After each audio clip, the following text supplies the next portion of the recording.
Bonjour, je suis Jacqueline Théo, coach en aisance relationnelle. Donc nous nous retrouvons pour la saga d'Amélie, la saga de l'été que je vous ai promise. Et eh bien, nous allons parler de la mère d'Amélie. C'est la seconde vidéo sur la mère d'Amélie. Et nous allons voir comment Amélie a pu prendre conscience du système de comportement de sa mère et comment elle a pu trouver elle-même ses solutions. Donc je partage cela avec vous parce que vous pouvez être concerné ou quelqu'un dans votre entourage peut être concerné. Le système de la mère d'Amélie, c'est assez proche de ce que nous appelons, nous, dans notre vocabulaire, l'emprise. Et vous allez comprendre quelle forme ça peut prendre. C'est ça que j'appelle le système de comportement de la mère d'Amélie.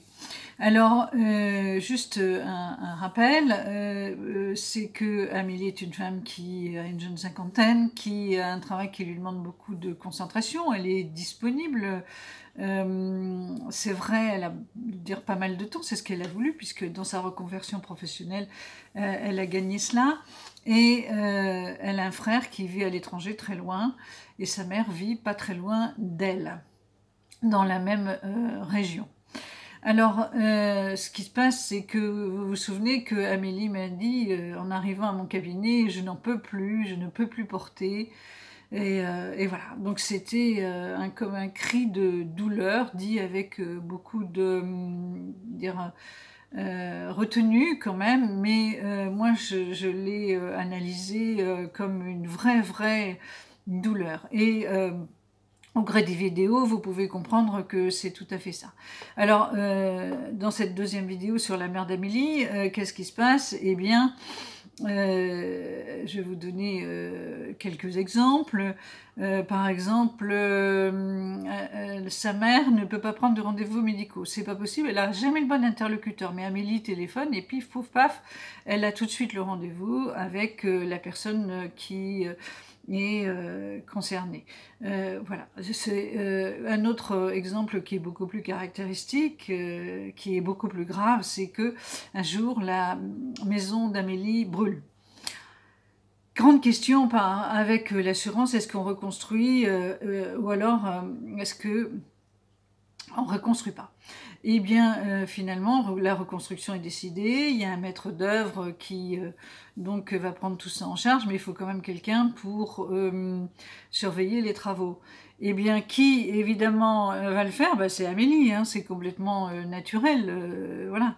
Bon, la mère d'Amélie a un compagnon, mais c'est toujours à sa fille qu'elle demande d'être disponible pour l'emmener ici ou là, puisque cette femme qui a plus de 70 ans ne conduit pas. Donc il n'y a qu'Amélie, évidemment, qui peut faire ça.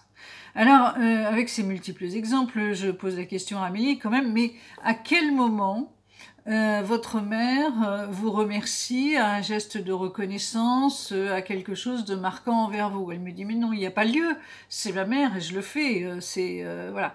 Alors, il y a quand même ce cri que j'ai entendu, c'est je ne peux plus porter. Donc moi, en tant que coach, je regarde quels sont les liens dans l'environnement qui peuvent aussi interagir dans tout ça. Eh bien, je regarde comment se comporte la mère, j'analyse ce que Amélie me dit, et il y a bien une relation, ça me semble très net. Alors, qu'est-ce qui va se passer? Eh bien, je ne vais pas évidemment dire à Amélie, vous êtes sous emprise de votre mère comme ça, hein, c'est pas de cette manière que j'opère, puisque vous savez que que j'opère, que je pratique, puisque vous savez que ma base c'est sans conflit et en douceur. Eh bien, Amélie va être beaucoup moins joignable au téléphone, parce que pour être moins sollicitée, elle a trouvé ce moyen. Et puis, Par la suite, elle va être beaucoup moins disponible parce que c'est curieux, mais elle a beaucoup de temps, Amélie, selon ses proches, mais elle a besoin aussi de temps pour elle. Ça, c'est quand même indispensable pour son épanouissement. Voilà. Et petit à petit, elle va pratiquer la non-disponibilité et elle va pratiquer la non-réponse au téléphone.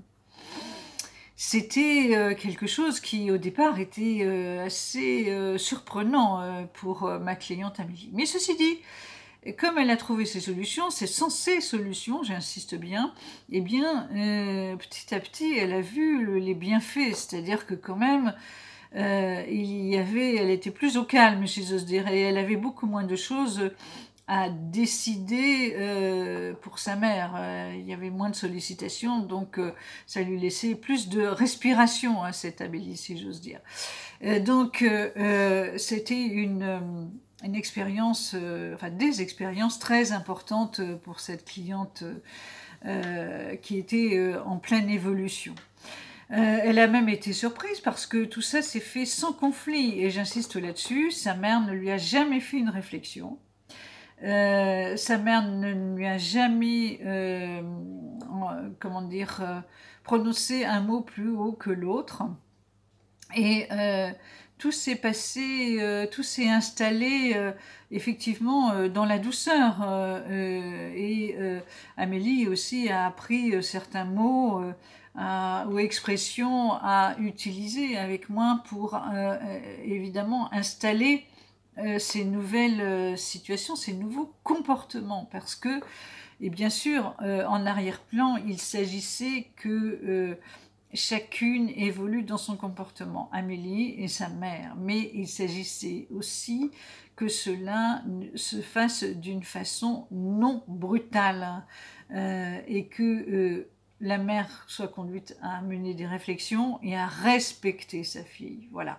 Parce que dans toute cette expérience, ce parcours que Amélie fait avec moi et avec cette mère, eh bien, qu'est-ce qui s'est passé? Il s'est passé,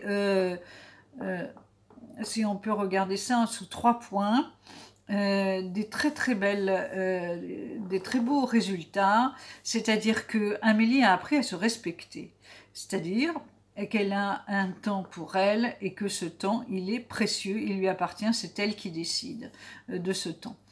Et que sa mère, de ce fait, a été davantage aussi dans le respect. C'est le travail en systémie, c'est-à-dire que tout ça est interrelié.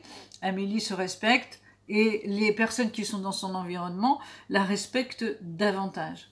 Et ça veut dire aussi que ces deux nouveaux comportements d'Amélie et sa mère se sont produits sans conflit. Je dis produit parce que ça correspond à un véritable travail, évidemment d'Amélie. C'est elle qui a décidé que tout se passerait dans la relation avec sa mère d'une manière différente et qu'elle pourrait dire non d'une manière calme, sans même prononcer le mot, mais rien que par son comportement non verbal, signifier que non, les prises de rendez-vous médicaux, c'est sa mère qui peut les prendre. Les rendez-vous, à droite, à gauche, les courses, sa mère peut aussi s'organiser autrement et solliciter sa fille vraiment pour d'autres moments à partager.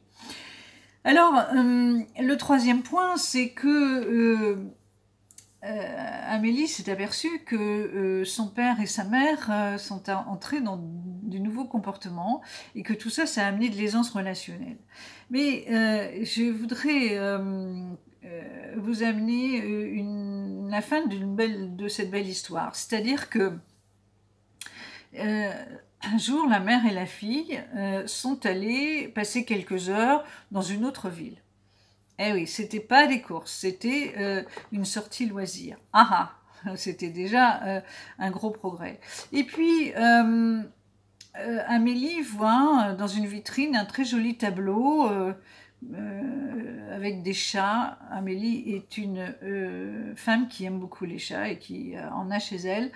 Elle est complètement en admiration devant ce tableau. Elle se dit, ah oui, mais bon, c'est quelques centaines d'euros quand même, je ne peux pas en ce moment, je reviendrai ici. Elle le dit à sa mère, eh ben je reviendrai parce que ce tableau vraiment est magnifique. Bon.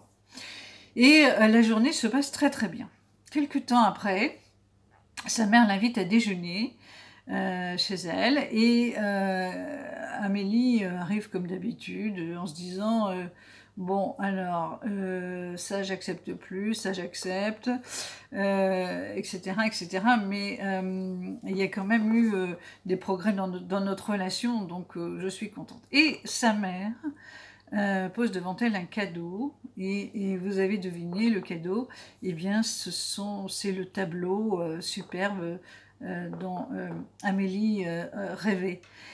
Et qu'est-ce que ça signifie? Ben, ça signifie que sans aucune demande, sa mère lui a fait un geste de reconnaissance. D'ailleurs, elle lui a dit, voilà, je ne t'ai rien dit, je n'ai rien fait pour te remercier par rapport à tout ce que tu as pu endosser dans cette histoire d'incendie de la maison.